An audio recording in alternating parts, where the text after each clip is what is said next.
Betting ఊబిలో పడొద్దు, బతుకును ఛిద్రం చేసుకోవద్దు అంటూ హైదరాబాద్ నగర పోలీస్ కమిషనర్ సజ్జనార్ విజ్ఞప్తి చేశారు.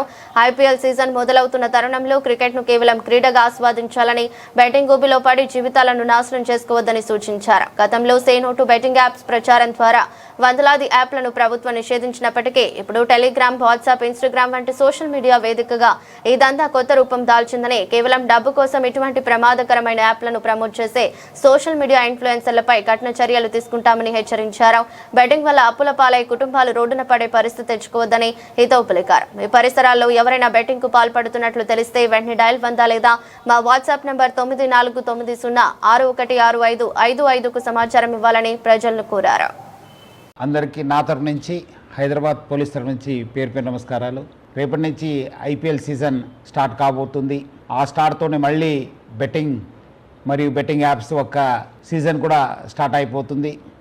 అందరు కూడా తెలుసు, మనము గత సంవత్సరం సే నో టు బెట్టింగ్ యాప్స్తోని చాలా ప్రజా ఉద్యమంని నడిపించడం జరిగింది. దాని సక్సెస్తోని ఒక బిల్ కూడా రావడం జరిగింది. ఏమైనా మళ్ళీ బిల్ వచ్చిన యాప్స్ ఆగిపోయావు, కానీ టెలిగ్రామ్లో, ఇన్స్టాగ్రామ్లో రకరకాల కొత్త యాప్స్తోని మళ్ళీ వీళ్ళు అమాయకుల్ని బలి చేయడానికి చాలా ముందు వస్తున్నారు. అట్లానే కొంతమంది ఇన్ఫ్లుయెన్సర్స్ కూడా మళ్ళీ వాళ్ళతోని చేయి కలపడం జరుగుతుంది. అందరూ కూడా తెలుసు, బెట్టింగ్ అనేది ఒక చాలా పెద్ద వ్యసనము.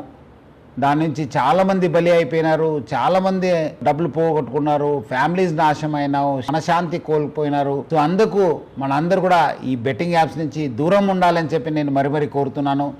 ఇది ఆన్లైన్ బెట్టింగ్స్ అయిపోతే మనము ఆఫ్లైన్లో కూడా చాలామంది రూమ్స్ తీసుకొని బయట ఊరికి వెళ్ళి అక్కడ కొంతమంది కలిసి అది కూడా చేస్తుంటారు. వాళ్ళపైన కూడా మనం నిఘా పెట్టడం జరుగుతుంది. సో అందుకు హైదరాబాద్ పోలీసు మనము ఆన్లైన్ కాకుండా ఆఫ్లైన్లో కూడా నిఘా పెట్టాను. అంతకుముందు కూడా చాలామంది గ్యాంగ్స్ కూడా పట్టుకోవడం జరిగింది.